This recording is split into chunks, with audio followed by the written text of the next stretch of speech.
Rise and shine, and welcome to Tay Talks, your Monday morning go to for weekly affirmations. I'm your host, Tay, ready to help you start your work week off on a positive note. On this podcast, my goal is to share with you every week a new affirmation to help start your work week off with positivity and good energy. I'll also be sharing how I plan to apply that affirmation to my own journey towards living a positive lifestyle. Every week, I'll also be making a goal that I wish to accomplish by the end of the week. Together, we will all grow and achieve success. Our affirmation for this week is I am allowed to be myself and show people who I am. Oftentimes, I find myself filtering who I am to appease other people's perception of me. It's not that I truly care what people think about me, because honestly, I could give two shits, but I think it's more about me not wanting to be looked at as something that I'm not and wanting to be accepted and genuinely loved for being just me. For the most part, I don't sift out any of my personality traits that I may consider to be flaws. When I do, because if we're being honest with ourselves, at some point in our lives, we all do it. It always seems to happen with the people that I love and care for the most. The reason I tend to try to hide my flawed personality traits from my loved ones is because I fear of being a disappointment to them. I don't want to be seen as being weak or a victim. I can even go as far to say is I do it to keep them from hurting because of me. What I've come to realize by me thinking about other people's feelings and putting their emotions and idea of me before my own feelings and emotions, I've put my emotions last and made myself be presented as a person who is not 100% their true self. I've decided that not anymore. I can't continue to hide my flaws or allow those parts of me that I keep silent to hide in the shadows. All of those things have helped make me the person I am today. If I can't be myself and laugh so hard that my stomach starts to hurt, and then the next minute cry tears of pain from a memory that still haunts me from my childhood, then turn around and be mad as hell or annoyed because something or somebody pissed me off, then I can't surround myself with those type of people.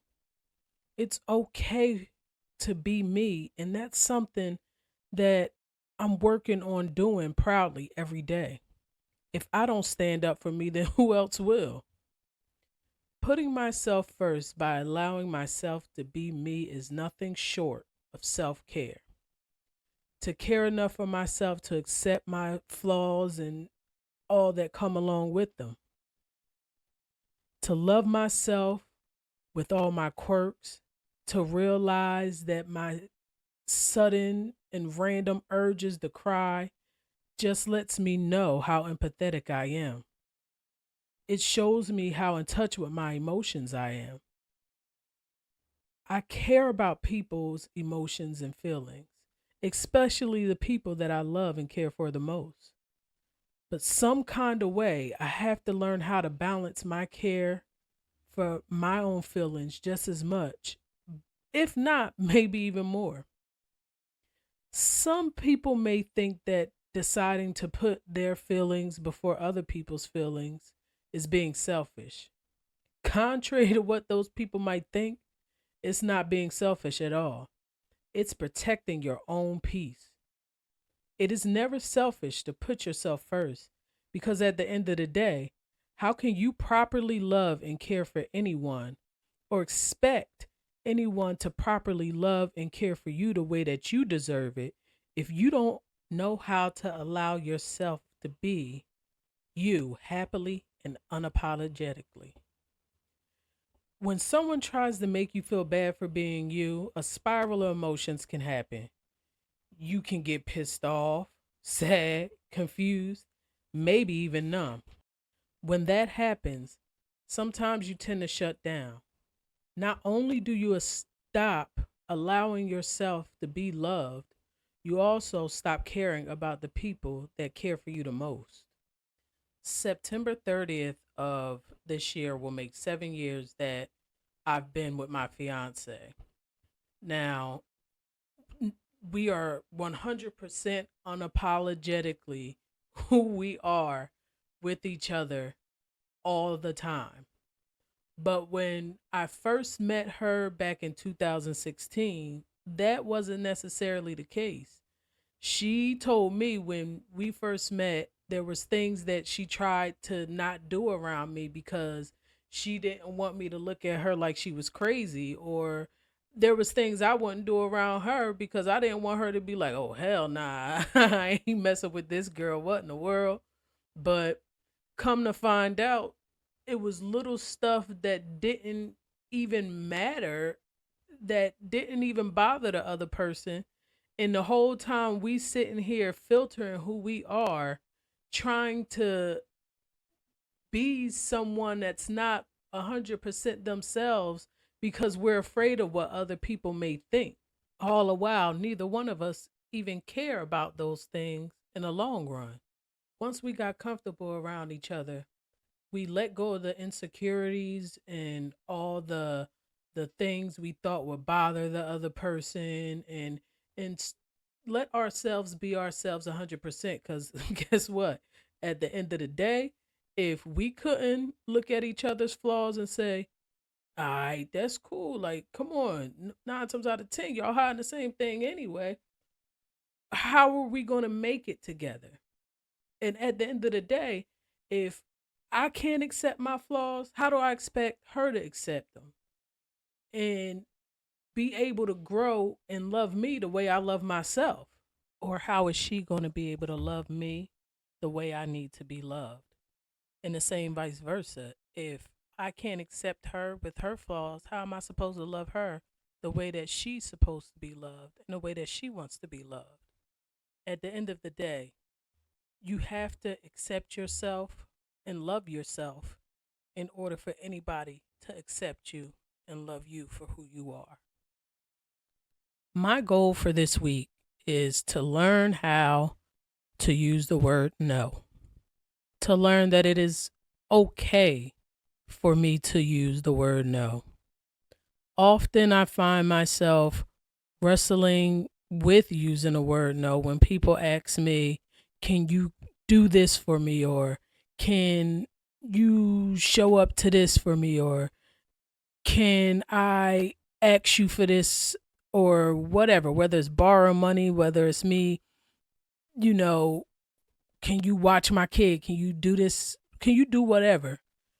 A lot of times I fail to just come out and say no. And I often wonder why was it so hard for me to do that? I mean, it's a word, it's an answer, you take it or leave it. People have told me no a lot of times in my life. And yeah, it may be disappointing, but I pick up, move on, and move forward, move on to the next. But I battle with that issue of telling people no my entire life. And it's because I don't want to disappoint people. I don't want to be the person to let somebody down, but I'm often the one that ends up let down. I'm not trying to learn how to use this to make people feel what I felt when I was told no. It's more of me just protecting my peace. Me not saying no in the past has caused friction and has lost friendships because of me not just saying, "No, I'm not able to show up for this," or "No, I can't do this," or "No, I can't do that." People have taken it to heart if I don't show up to something and say, "All right, I'll be there," or "All right, I'm going to try." And I've lost people I thought would be my friends my entire life over that. But the crazy part about it is people have told me they would show up, they would be there, they would support this, they would support that, and they didn't show up for me. Did I get upset? Or yeah, of course I did, but I never made any decisions on friendships based off of it. Life happens. Look, I've learned that everything's not going to go my way. I'm not going to be able to always have people do what they tell me they're going to do. And I move on with it. I brush it off and I keep going. Cuz at the end of the day, the only person that I need to worry about is myself.